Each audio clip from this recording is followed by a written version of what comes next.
Sa digital na mundo ngayon, cloud computing ang puso ng maraming makabagong teknolohiya.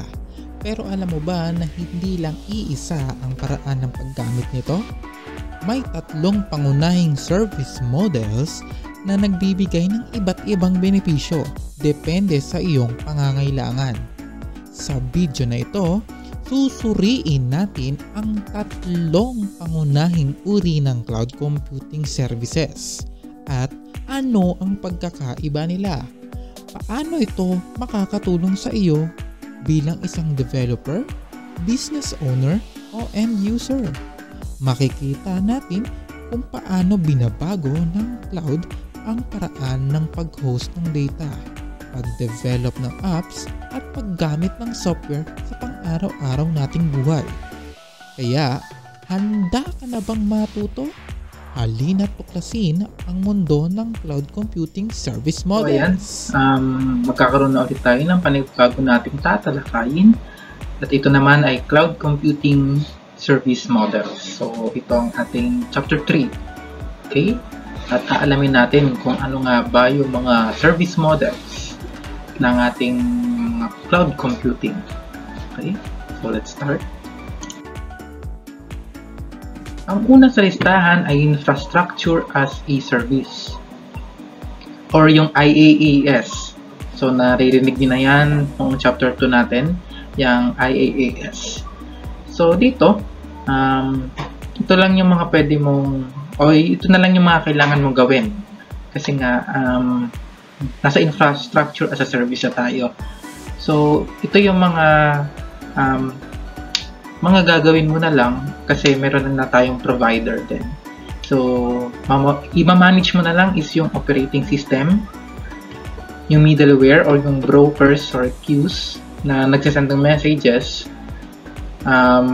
from the client to the cloud, and applications and data. So, yung provider, ang i-manage na niya is yung server and storage, ang katulad ng nakikita nyo. Ito. Yan. Ayan. Yan yung ating yan yung ating mga servers and storage. Yan ang itsura niya. Tsaka yung networking and virtualization. Okay? For example, is yung ating AWS, EC2, Azure, VM, Google Compute Engine migrates existing infrastructure to cloud. Okay, ayan. So, next tayo. So, ayan. Ang kasunod natin is yung Platform as a Service or yung PaaS. So, makikita natin dito, ang mga kailangan mo na lang i-manage dyan is yung application. Yung sarili nyong application.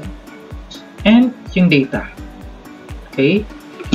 Then, dahil meron na tayong provider, it's either dito ka sa Beanstalk, Azure, ayan. Ito na yung i-manage nila. So, yung operating system, yung middleware, yung runtime, yung servers, networking, and storage.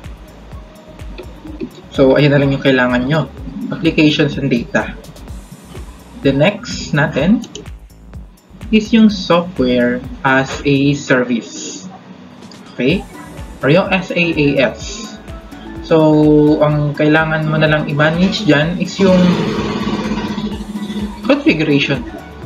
So, paano mo i-configure? Ayan. So, little to no management. So, parang wala ka nang masyadong gagawin. Yan. Then, si providers, katulad ni 365, Microsoft 365, Google Workspace, sila na yung nagmamanage niyan as in complete. As in lahat. Lahat. Sila nang nag-aasikaso niyan. Okay? Ito na naiintindihan natin dahil sa chapter 4 natin is pag-aaralan ulit natin ito. So, kung hindi masyado naintindihan, i-drag nyo lang ulit yung ating video, itong nasa i-drag nyo lang ulit pabalik. Okay? Para maintindihan ulit natin.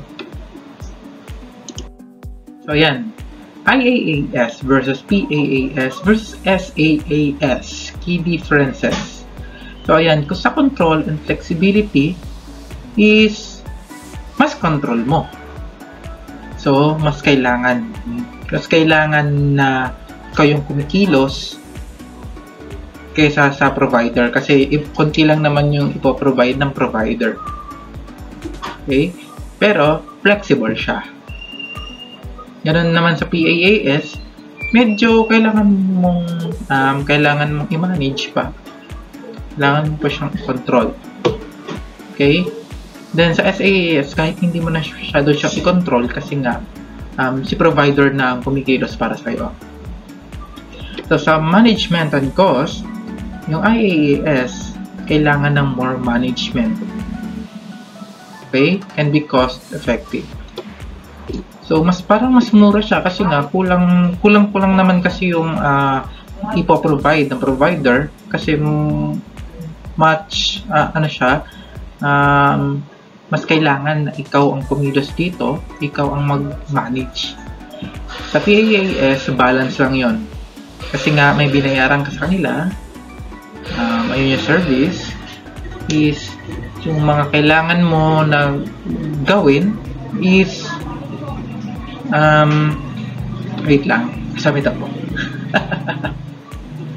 Ayun, yung mga kailangan mong gawin, kailangan mo munang gawin yon kasi nga limited lang yung service ng provider. So kaya balance. So hindi pwedeng iasa mo sa lahat. Iasa mo sa provider lahat. So sa SaaS, fully managed. So si provider na mismo ang nagmamanage. Ayan. Often subscription-based cost. Yeah. So, sa next natin, real-world examples. So, now, IaaS, siguro Netflix. Ayan nga, Netflix na nakikita nyo dito. Netflix. Yan. Leverages AWS for scalable streaming infrastructure. Yan. PaaS natin is yung Spotify. Ayan. Uses Google App Engine for app development and deployment. So, ayan, nakikita natin na kailangan na nasa Google App siya. Google App Engine. Kasi dyan din natin siya na-download. Next is yung SaaS natin. Ang example nito is yung Zoom meeting. Kung saan tayo nag-online class. Ayan, provides ready-to-use communication platform to users. Ayan. Okay? Choosing the right model. So, kailangan natin malaman kung ano nga ba dapat ang ating pipiliing service or yung model ng cloud. Why? Kailangan malaman natin kung ano yung dapat goal natin. Kung ano yung goal natin, bakit tayo magkakaroon ng cloud. Okay? So, ito yung mga kailangan nating isaalang-alang sa paghanap at pagpili ng right model ng ating model ng cloud computing platforms. Yan. Number 1 is yung evaluate business needs. Align cloud models with goals and skills. So, kailangan kung ano yung kailangan ng business, kung may business man kayo, kung ano man ang kailangan ng business nyo, ayun lang dapat. Okay? Consider budget. Hindi pwede namang hindi natin kayang budget, kuha tayo ng kuha ng service. Okay? Balance cost with control and management. So, syempre, kung kunti lang yung budget natin, so gagamitin natin yung pinakauna natin. Okay? Number 3, adopt multi-cloud. So 60% multiple clouds for flexibility. Ibig sabihin na to, hindi lang naka-rely sa iisang cloud service provider ang ating cloud. Dapat nag-a-adapt din tayo ng multi-cloud, hindi lang sa Azure, hindi lang sa Google App. Okay? Kailangan 60% of multiple clouds. Dahil if ever na magkaroon ng down sa system, is kaya pa nating mai-backup sa ibang cloud servers. And number 4 natin ay hybrid cloud trend. So 80% use hybrid for combining on-premise and cloud. So kailangan hybrid tayo. Kung meron man tayong kung meron tayong cloud, dapat meron tayong sariling server. If ever lang na kailangan talaga natin ng malaki yung business natin, kumikita na tayo ng milyones, bilyones, so kailangan na natin yan. Kailangan na natin ng sariling server for backup. Okay?